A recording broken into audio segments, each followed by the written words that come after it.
Question number 1 x बराबर 2a t की power 2 y बराबर a t की पावर 4। यहाँ पर कैसे अवकलन करेंगे यहाँ पर समझना है। देखो सबसे पहले यहाँ पर हमें क्या समझना, जैसे हम पहले करे थे तो इस साइड में क्या रहता है x, लेकिन यहाँ पर क्या इसी साइड में हमें y की जगह यहाँ पर क्या देते हैं x देते हैं। तो यहाँ पर कैसे करेंगे, सबसे पहले हम यहाँ पर इसे लेंगे x बराबर 2a t की पावर 2। अब यहाँ पर ये समझना है कि हमें किसके सापेक्ष अवकलन करना है यहाँ पर। तो यहाँ पर क्या है इस साइड में t, तो यहाँ पर t के सापेक्ष अवकलन करेंगे। उससे पहले क्या आता है x के सापेक्ष करते हैं यहाँ पर। तो क्या लिखेंगे, डिफरेंशिएशन विद रेस्पेक्ट टू, यहाँ पर क्या लिखेंगे t। तो यहाँ पर इसी चीज को समझना है। यहाँ पर क्या t है तो यहाँ पर t लिखेंगे, t के सापेक्ष हम क्या करें अवकलन कर रहे हैं। तो यहाँ पर क्या लिखेंगे हम d/dt। फिर से यहाँ पर जो x है इसे ब्रैकेट में करेंगे ऐसी d/dt। यहाँ पर क्या है 2a t की पावर 2। अब जैसे यहाँ पर मैंने t लिखा तो यहाँ भी t होना चाहिए d/d। यहाँ पर जैसे मैंने पहले ये लिखा हम किसी कारण y बराबर ax, तो यहाँ पर क्या x है तो x के सापेक्ष करेंगे कैसे, differentiation with respect to x। यहाँ पर क्या हो जाएगा dy/dx, d/dx। यहाँ पर क्या होगा ax। तो यहाँ पर समझना, जैसे मैंने यहाँ x लिखा तो यहाँ पे x है और यहाँ पर भी x है और इस जगह भी x है, लेकिन यहाँ पर क्या है t, तो यहाँ पर भी t रहेगा और इस साइड में t और यहाँ पर भी t रहेगा और ये भी t। तो सभी t के पदों में होने चाहिए जितने भी हैं। तो कैसे करेंगे इसका, तो यहाँ पर जो x है ये dx हो जाएगा dx/dt बराबर जो ये 2a है ये आ जाएगा पहले। जैसे यहाँ पर हम a है ये a पहला आ जाता था dy/dx, ऐसे यहाँ पर क्या हो जाएगा a पहला आ जाएगा और d/dx किसका करेंगे x का। तो ऐसे यहाँ पर जो 2a है ये पहला आ जाएगा यहाँ पर। तो क्या लिखेंगे 2a d/dt किसका करेंगे t की पावर 2 dx/dt बराबर 2a।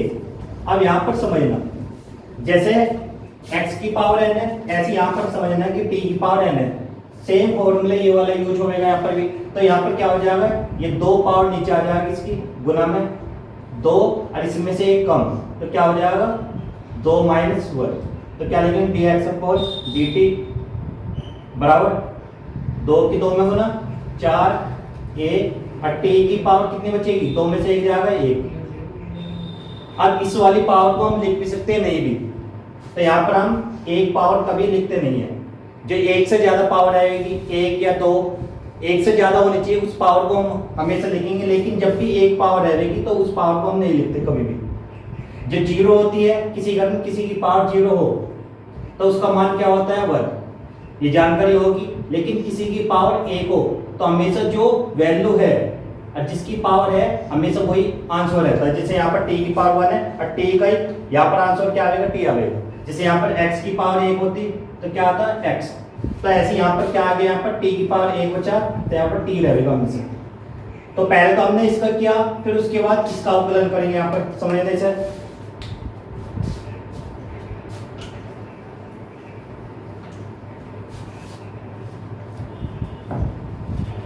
इसे लिखेंगे y बराबर a t की पावर 4। अब इसका भी अवकलन कैसे करेंगे, यहाँ पर t लिखा और यहाँ पर भी t है तो t के सापेक्ष करेंगे यहाँ पर भी सेम ऐसे। तो क्या लिखेंगे, differentiation with respect to t, y बराबर a t की पावर 4। अब दोनों साइड में क्या लिखेंगे हम,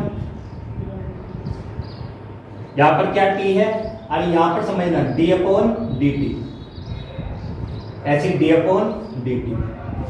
तो इस साइड में क्या हो जाएगा y इसके साथ चल जाएगा dy/dt। तो बराबर यहाँ पर a है, a पहला आ जाएगा और d/dt किसका करेंगे t की पावर 4 का dy/dt बराबर a अब यहाँ पर समझना जो ये फॉर्मूला x और t, यहाँ पर t आके यहाँ पर x है, तो सेम फॉर्मूला ये वाला यूज होगा यहाँ पर।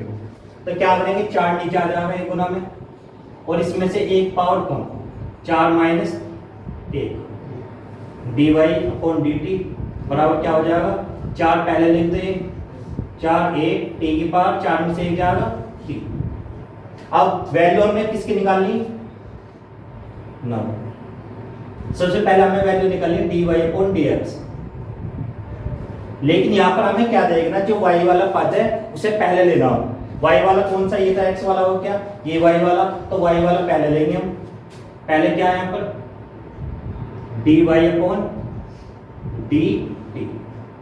अब उसके बाद x वाला लेना, x वाला ये वाला है, इसे लेंगे dx अपॉन dt। अब यहाँ पर समझना, देखो dt से dt कट जाएगा यहाँ पर, तो जो वैल्यू इसकी आई है वो यहाँ पर लिखेंगे, और इसकी वैल्यू, तो यहाँ पर dy अपॉन dx की वैल्यू आ जाएगी। तो कैसे करेंगे, यहाँ पर इसकी वैल्यू क्या है, और a t की क्यूब, ऐसे नीचे क्या है, और a t, यहाँ पर 4a से 4a कट गया, एक t से एक t, यहाँ पर कितने बचेंगे, t स्क्वायर। ये वैल्यू किसकी आएगी, dy अपॉन dx। ये हमारा आंसर है। सभी बच्चे नोट कर सकते हो और स्क्रीनशॉट ले सकते हो। देखो सेकंड क्वेश्चन क्या है, x बराबर a cos थीटा और y बराबर b cos थीटा। इसे क्वेश्चन को कैसे करेंगे समझना है। यहाँ पर समझना, x बराबर क्या लिखेंगे, सबसे पहले a cos थीटा। अब यहाँ पर क्या है, थीटा है, तो थीटा के सापेक्ष हम क्या नहीं अवकलन करेंगे इसमें, तो क्या लिखेंगे, differentiation with respect to theta. तो यहाँ पर देखना है कि क्या है वैल्यू, यहाँ पर तो थीटा है तो थीटा के सापेक्ष करेंगे यहाँ पर, तो क्या लिखेंगे d अपॉन d थीटा, और ये x ऐसे रहेगा यहाँ पर कोष्टक में, d upon d theta, a cos theta, ये x इसके साथ चल जाएगा dx अपॉन d थीटा। यहाँ पर a फालतू में a आगे आ जाएगा, यहाँ पर a into d upon d theta cos theta, dx upon d theta. a cos का फॉर्मूला क्या होता है, माइनस साइन थीटा, यहाँ पर माइनस साइन थीटा लेंगे, dx अपॉन d थीटा बराबर माइनस की बाहर बना जाएगा माइनस a साइन थीटा। ठीक है, अब आगे इसका करेंगे, इसे लेंगे y बराबर b cos थीटा। अब यहाँ पर क्या है, थीटा है, तो थीटा के सापेक्ष क्या करेंगे, अवकलन करेंगे, differentiation with respect to theta, d upon d theta, यहाँ पर y लिखेंगे, और d अपॉन d थीटा, और b cos theta, dy upon d theta. यहाँ पर b आगे आ जाएगा b d upon d theta और cos theta, dy upon d theta b। cos की जो वैल्यू होती है बताओ, अवकलन क्या होता है इसका, माइनस में sine theta, dy upon d theta बराबर क्या हो जाएगा, माइनस के आगे गुना हो जाएगी माइनस b साइन थीटा। अब हमें वैल्यू किसकी निकालनी है, dy अपॉन dx, तो यहाँ पर लिखेंगे नाउ में dy अपॉन dx। लेकिन सबसे पहले वैल्यू क्या देखेंगे, dy वाली कौन सी है, ये वाली वैल्यू dy वाली है, ये dx वाली, पहले से लिखेंगे dy upon d theta upon में dx अपॉन d थीटा। अब dy वाली minus b sine theta upon यहाँ पर क्या है, dx वाली माइनस a साइन थीटा। अब माइनस है, माइनस कट गया, साइन से साइन, तो क्या हो जाएगा b अपॉन a। ये किसकी वैल्यू आ गई, dy अपॉन dx। ये आंसर है। सभी बच्चे नोट कर सकते हो और स्क्रीनशॉट ले सकते हो।